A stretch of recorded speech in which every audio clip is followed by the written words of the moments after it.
Kung hahanapin nyo ang mga presidenteng may kamay na bakal sa pamumuno sa bansang Pilipinas, dalawa ang makikita nyong ganito. Ang dalawang pamilyang ito, ang kinilala at tumatak sa mga Pilipinong nakaranas ng tunay na pagbabago ng bansang ito at matatapang na hindi kayang diktahan ng ibang lahi. Marcos Sr. at Duterte Sr., parehong abogado at marunong sa batas.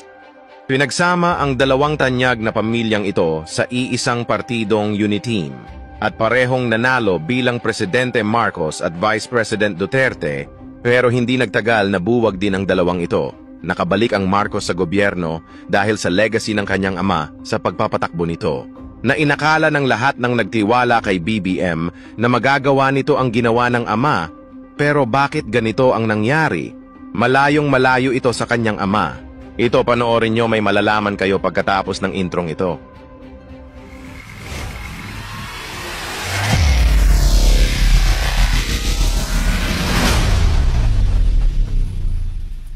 Noong panahon ni Ferdinand Marcos Sr., meron tayong death penalty.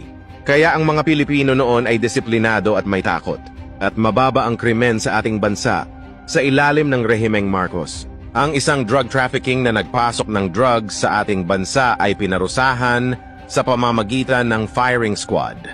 Ang kilalang Chinese drug lord na si Lim Seng, isang negosyante sa Pilipinas, ang unang nakaranas ng pamamaraang ito, kaya takot ang mga masasamang loob sa Pilipinas dahil sa batas na ito. At wala pang gaanong tao ang kumukontra sa panahong ito. Dahil ang batas ni Marcos ay natutupad at nasusunod ng tao. Nagbago lang ang lahat ng ito noong pinatalsik ang Presidente Marcos. Ipinalit nila ang presidenteng walang karanasan sa pamumuno at pinalitan nila ang constitution ng mga grupo na nagpatalsik kay Marcos kasama ang miyembro ng simbahan na siyang naging dahilan ng pagkasira ng ating bansa. Nawala ang disiplina at walang pagkakaisa. Rally dito, rally doon, nawala ang death penalty. Dumami mga masasamang loob na walang takot na gumagawa ng krimen, korupsyon sa gobyerno na nagugat na sa bansa, drugs, kidnapping, at pagdami ng rebelding grupo at iba't ibang kaso ng pagpatay na walang kinatatakutan magmula kay Cory Aquino at sa kanyang anak na si Noynoy Aquino na hindi mo ramdam ang trabaho ng gobyerno na walang pagbabago, mga batas na hindi nasusunod, nakikita mo lang silang nakaupo na walang ginawa, kundi mag-imbestiga. Nasa TV at social media mo lang sila nakikita na walang umaayos ng problema ng bansa, mga proyekto na hindi tinatapos at nang dumating ang taong ito, dito na nagsimula ang pagbabago na nakaramdam ang mga Pilipino. Kakaibang pinuno sa pamamaraan ni Pangulong Duterte ang kamay na bakal. Na kahit sinong matataas na tao ay binabangga nito, mga mayayamang negosyante, mga drug syndicate, upang protektahan ang mamamayang Pilipino sa kamay ng mga abusadong mayayamang negosyante at masasamang tao. Pero hindi habang panahon ay mananatili siyang presidente ng bansa, ang lahat ay lumilipas at nagtatapos din sa huli. Ngayon nakita natin ang anak ng dating Pangulong Marcos, na si Bongbong Marcos na siyang nating pinili at pinagkatiwalaan dahil sa kanyang ama na maganda ang ginawa sa bansa.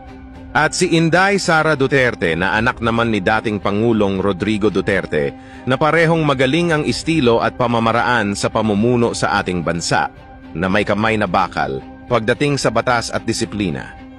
Sila'y ating pinagsama at nanalo bilang presidente at vice-presidente na umaasa tayo gaganda ang Pilipinas at itutuloy ang ginawa ng kanilang mga ama.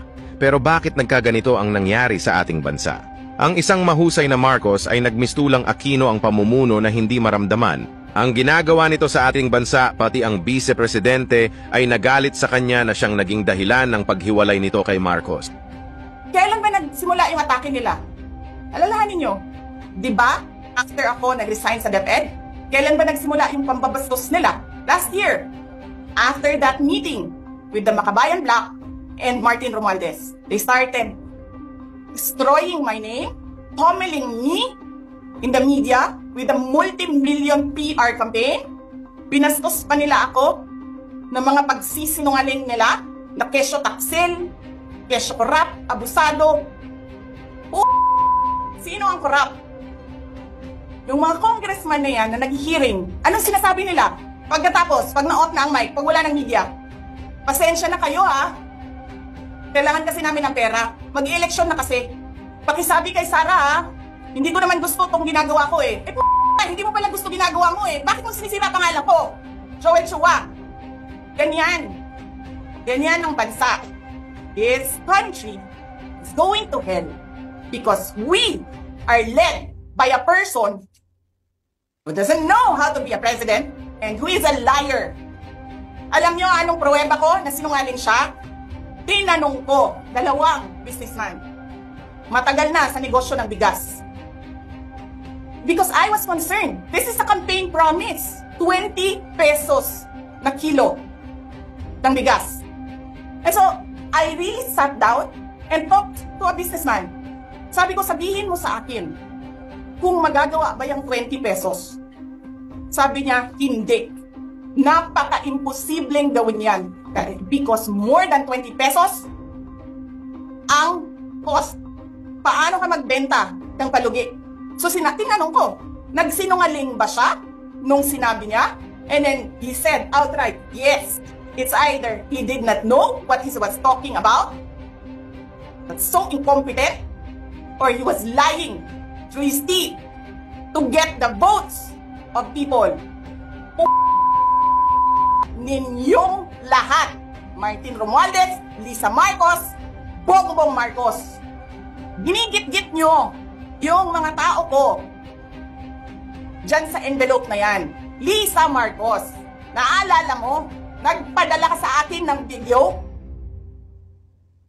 Sinabihan mo ako saan kukunin ang pera. Pinakita mo ang muka ng tao doon sa video message mo. Friday, this is that she's been working with us for the longest time. We trust her. You sent me written instructions about money.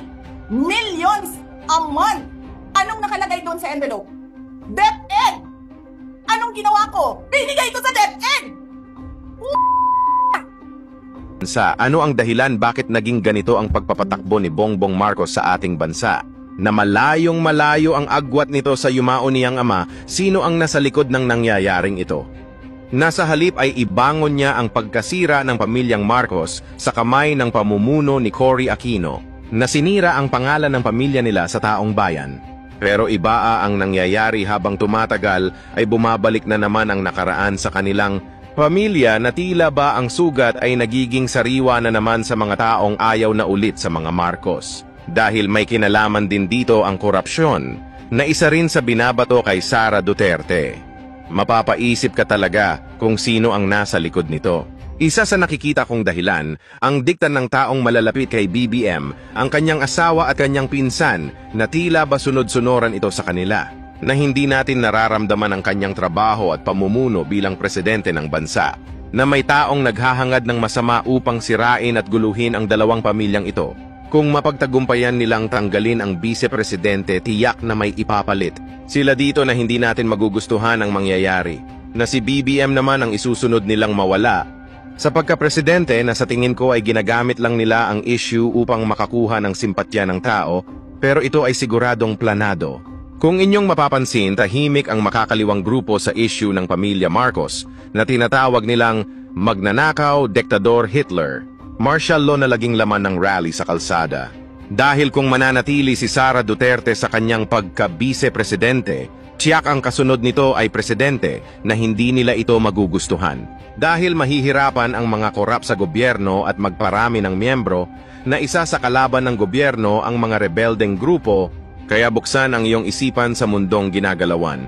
Kung inyong mapapansin, patuloy na pinag-iinitan ng magamang ito, na kung sakali man na mapagtagumpayan nilang sirain ang magamang ito, tiyak na hindi na ito mananalo sa susunod na eleksyon sa pagkapangulo at pangalawang pangulo, dahil ang mag-amang Duterte ay isang malaking banta sa kanilang mga plano na magbalik ang kinatatakutan nilang kamay na bakal.